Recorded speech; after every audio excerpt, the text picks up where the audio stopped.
ವಿಶ್ವವಿಜ್ಞಾನಿ, ಮಹಾನ್ ಮಾನವತಾವಾದಿ, ಸಂವಿಧಾನ ಶಿಲ್ಪಿ ಡಾಕ್ಟರ್ ಬಿ.ಆರ್. ಅಂಬೇಡ್ಕರ್ ಅವರ 135ನೇ ಜಯಂತ್ಯೋತ್ಸವ ಹಾಗೂ ಹಸಿರು ಕ್ರಾಂತಿಯ ಹರಿಕಾರ ಡಾಕ್ಟರ್ ಬಾಬು ಜಗಜೀವನ್ ರಾವ್ ಅವರ ಜಯಂತ್ಯೋತ್ಸವ.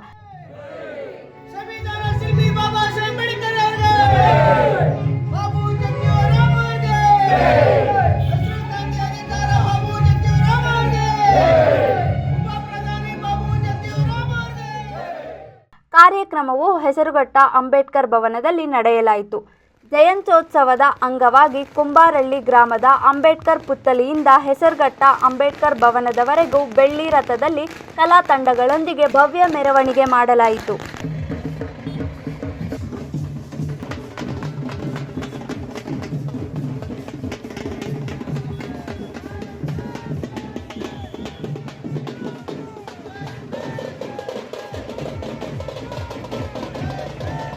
ನಂತರ ಅಂಬೇಡ್ಕರ್ ಭವನದಲ್ಲಿ ನಡೆದ ಕಾರ್ಯಕ್ರಮದಲ್ಲಿ ಭೀಮಜ್ಯೋತಿ ಬೆಳಗಿಸಿ ಇಬ್ಬರ ಭಾವಚಿತ್ರಕ್ಕೆ ಪುಷ್ಪಾರ್ಚನೆ ಸಲ್ಲಿಸಲಾಯಿತು. ಗಣ್ಯರ ಹಿತನುಡಿಗಳೊಂದಿಗೆ ಸರ್ಕಾರ ಶಾಲಾ ಮಕ್ಕಳಿಗೆ ನೋಟ್ ಪುಸ್ತಕಗಳು ಹಾಗೂ ಸ್ಕೂಲ್ ಬ್ಯಾಗ್ಗಳನ್ನು ವಿತರಿಸಲಾಯಿತು.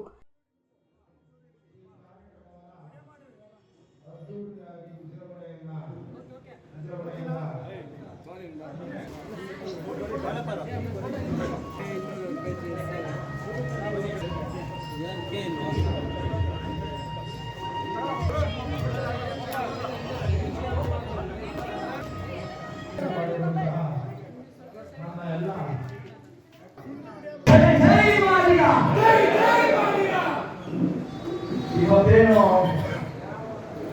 ಬಾಬಾ ಸಾಹೇಬರ ಡಾಕ್ಟರ್ ಬಿ.ಆರ್. ಅಂಬೇಡ್ಕರ್ ಹಾಗೂ ಹಸಿರು ಕ್ರಾಂತಿಯ ಹರಿಕಾರ ಬಾಬು ಜಗಜೀವನ್ ಸಾಹೇಬರ ಜಯಂತ್ಯೋತ್ಸವನ ಇದು ಹೆಸರುಘಟ್ಟ ಗ್ರಾಮದಲ್ಲಿ ಹಮ್ಮಿಕೊಂಡಿದ್ದಾರೆ. ಇದು ತುಂಬಾ ಸಂತೋಷಕರವಾದಂತ ವಿಚಾರವಾಗಿದೆ. ಈ ಕಾರ್ಯಕ್ರಮಕ್ಕೆ ರಾಜ್ಯ ನಾಯಕರಾದಂತಹ ಹಿರಿಯರಾದಂತಹ ಸಿದ್ದರಾಜ ಸಾಹೇಬರು ಬಂದಿದ್ದಾರೆ. ಅವರಿಗೆ ನಾನು ವಂದನೆ ಅರ್ಪಿಸ್ತೇನೆ. ಥ್ಯಾಂಕ್ ಯು ವೆರಿ ಮಚ್ ಸಾಹೇಬ್ರೆ. ನಿಮ್ಮ ಸ್ಫೂರ್ತಿದಾಯಕ ಮಾತುಗಳು ನಮ್ಮೆಲ್ಲರೂ ಸ್ಫೂರ್ತಿ ತರುತ್ತೆ ಅಂತೇಳಿ ನಾವು ಭಾವಿಸ್ತೀವಿ. ಅದೇ ರೀತಿ ರಾಜ್ಯ ಮಾತಂಗ ಜಾಗೃತಿ ಸಮಿತಿಯ ರಾಜ್ಯಾಧ್ಯಕ್ಷರು ವೀರಾಂಜನಪ್ಪ ಸಾಹೇಬರು ಬಂದಿದ್ದಾರೆ. ಅವ್ರನ್ನೂ ಸಹ ನಾನು ನಮ್ಮೆಲ್ಲ ಹೆಸರುಘಟ್ಟ ಗ್ರಾಮದ ಮಾದಿಗ ಬಂಧುಗಳ ಪರವಾಗಿ ಸ್ವಾಗತ ಬಯಸ್ತೀನಿ ಸಾಹೇಬ್ರೆ. Thank you. ನೀವು ಬಂದಿರೋದು ನಮಗೆಲ್ಲ ಸ್ಫೂರ್ತಿದಾಯಕವಾಗಿದೆ. ಹಾಗೂ ಮಹಿಳಾ ಹೋರಾಟಗಾರ್ತಿ, ಈ ಭಾಗದ ಮಹಿಳಾ ಹೋರಾಟಗಾರ್ತಿ ಅಕ್ಕನ ಹೆಸರು ನನಗೆ ಜ್ಞಾಪಕ ಇಲ್ಲ, ಅಂಜನಾದೇವಿ ಅವರು ಮಾಜಿ ಗ್ರಾಮ ಪಂಚಾಯತಿ ಅಧ್ಯಕ್ಷರು. ಈ ಭಾಗದಲ್ಲಿ 2 ಬಾರಿ ಅಧ್ಯಕ್ಷರಾಗಿದ್ದಾರೆ ಅಂತ ಕೇಳ್ಕೊಟ್ಟಿದ್ದೀನಿ ನಾನು. ತಾವು ಈ ಕಾರ್ಯಕ್ರಮದ ಮುನ್ನೆಲೆ ಕಾಣಿಸ್ಕೊಂಡಿರೋದು ನಮಗೆಲ್ಲ ಸ್ಫೂರ್ತಿದಾಯಕ. Thank you very much. ಇದೇ ತರ ನಮ್ಮ ಜನಾಂಗಕ್ಕೆ ದಯಮಾಡಿ ಸ್ಫೂರ್ತಿ ನೀಡಿ ಅಂತ ಹೇಳಿ ನಾನು ತಮ್ಮ ಕೇಳ್ಕೊಳ್ತೀನಿ. ಅದೇ ರೀತಿ ವೇದಿಕೆಯಲ್ಲಿ ಆಸೀನರಾಗಿರುವಂತ ಗೋಪಾಲಣ್ಣ, ಮುನ್ರಾಜ್ ಅವರು, ಜಯರಾಮಣ್ಣ, ರಾಜಣ್ಣವರು, ಇವರು ಎಲ್ಲರಿಗೂ ನಾನು ವಂದನೆಗಳನ್ನ ಅರ್ಪಿಸ್ತೀನಿ. Thank you very much. ನಿಮ್ಮ ಸಪೋರ್ಟ್ ನಮ್ಮ ಜನಾಂಗದಿಂದ ಹೀಗೆ ಇರಲಿ.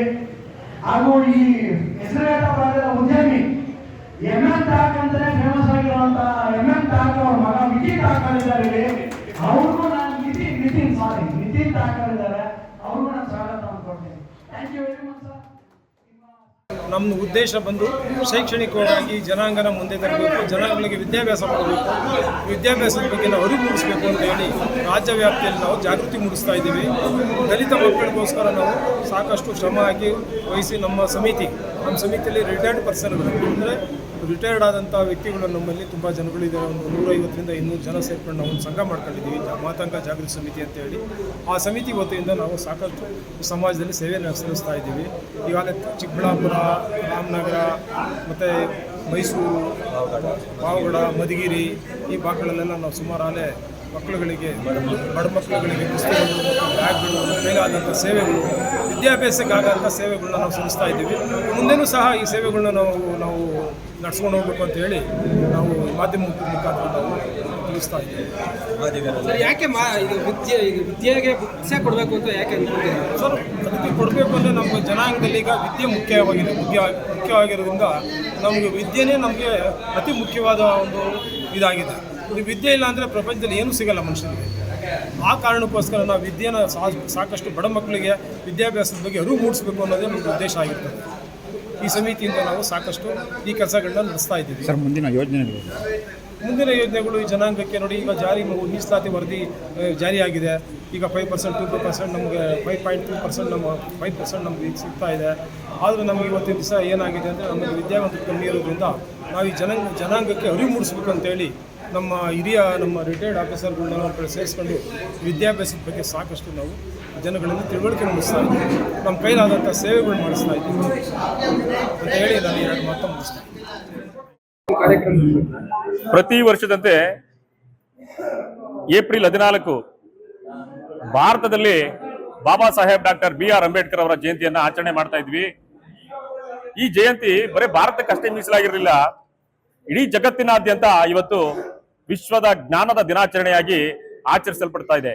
ಕಾರಣ, ಜಗತ್ತಿನ ಮಹಾನ್ ಮೇಧಾವಿಗಳ ಪೈಕಿ ಅತ್ಯುನ್ನತ ಎತ್ತರ ಸ್ಥಾನದಲ್ಲಿ ಆಯ್ಕೆಯಾದಂತಹ ಪರಮ ಪೂಜ್ಯ ಬಾಬಾ ಸಾಹೇಬ್ ಅಂಬೇಡ್ಕರ್ ಅವರ ಹೆಸರನ್ನ ವಿಶ್ವಸಂಸ್ಥೆಯು ವಿಶ್ವದ ಜ್ಞಾನ ದಿನಾಚರಣೆಯಾಗಿ ಇಡೀ ಜಗತ್ತಿನಾದ್ಯಂತ ಆಚರಿಸಲ್ಪಡ್ತಾ ಇದ್ದು, ಅದ್ರ ಜೊತೆಗೆ ಇನ್ನೊಬ್ರು ಮಹಾನ್ ಗಣ್ಯ ವ್ಯಕ್ತಿಗಳು ಆದಂತಹ ಸಮುದಾಯದ ಹಿರಿಯ ನಾಯಕರು ಆದಂತಹ ಭಾರತದ ಉಪ ಪ್ರಧಾನಿ, ಹಸಿರು ಕ್ರಾಂತಿಯ ಹರಿಕಾರ ಡಾಕ್ಟರ್ ಬಾಬು ಜಗಜೀವನ್ ರಾಮ್ ರವರ ಜಯಂತಿಯನ್ನ ಬಾಬಾ ಸಾಹೇಬ್ ಅಂಬೇಡ್ಕರ್ ಅವರ ಜಯಂತಿ ಜೊತೆಗೆ ಒಟ್ಟಾಗಿ ಆಚರಣೆ ಮಾಡ್ತಾ ಇದ್ದು, ಹೆಸರಘಟ್ಟ ಗ್ರಾಮದ ಡಾಕ್ಟರ್ BR ಅಂಬೇಡ್ಕರ್ ಅವರ ಭವನದಲ್ಲಿ ಇವತ್ತು ಕಾರ್ಯಕ್ರಮವನ್ನ ಅಂಬೇಡ್ಕರ್ ಧಮ್ಮ ಮತ್ತು ಆದಿ ಕರ್ನಾಟಕ ಸಂಘಟನೆ ವತಿಯಿಂದ ಹಾಗೂ ರಾಜ್ಯ ಆದಿ ಜಾಂಬವ ಸಂಘಟನೆ ವತಿಯಿಂದ ಆಯೋಜನೆ ಮಾಡಲಾಗಿದ್ದು, ಈ ಕಾರ್ಯಕ್ರಮಕ್ಕೆ ಹಲವಾರು ಗಣ್ಯರು, ಸಮುದಾಯದ ಹಿರಿಯ ಮುಖಂಡರುಗಳು, ಹೋರಾಟಗಾರರು, ನಾಗರಿಕರು, ಮಹಿಳೆಯರು, ಮಕ್ಕಳುಗಳು ಎಲ್ಲರೂ ಭಾಗವಹಿಸಿ ಕಾರ್ಯಕ್ರಮವನ್ನ ಮೆರವಣಿಗೆ ಮೂಲಕ ಅದ್ದೂರಿಯಾಗಿ ನೆರವೇರಿಸಿಕೊಟ್ಟಿದ್ದು, ಈ ಕಾರ್ಯಕ್ರಮ ಇವತ್ತು ಅರ್ಥಪೂರ್ಣವಾಗಿ ನಡೆದಿದೆ. ಈ ಕಾರ್ಯಕ್ರಮದಲ್ಲಿ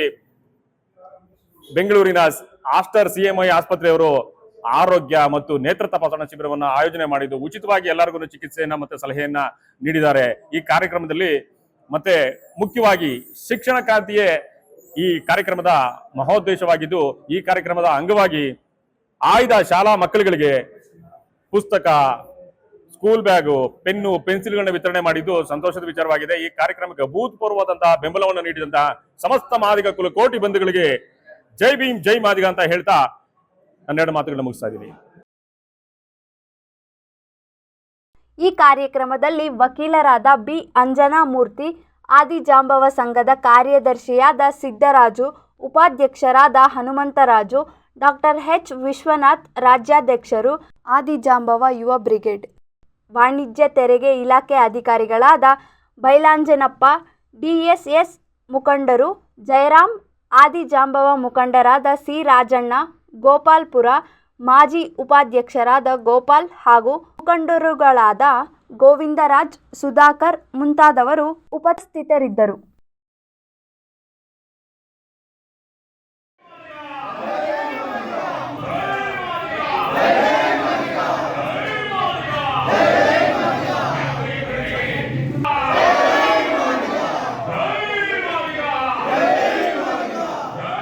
ವರದಿಗಾರರು ಹನುಮಂತರಾಜು, ಯಲಹಂಕ.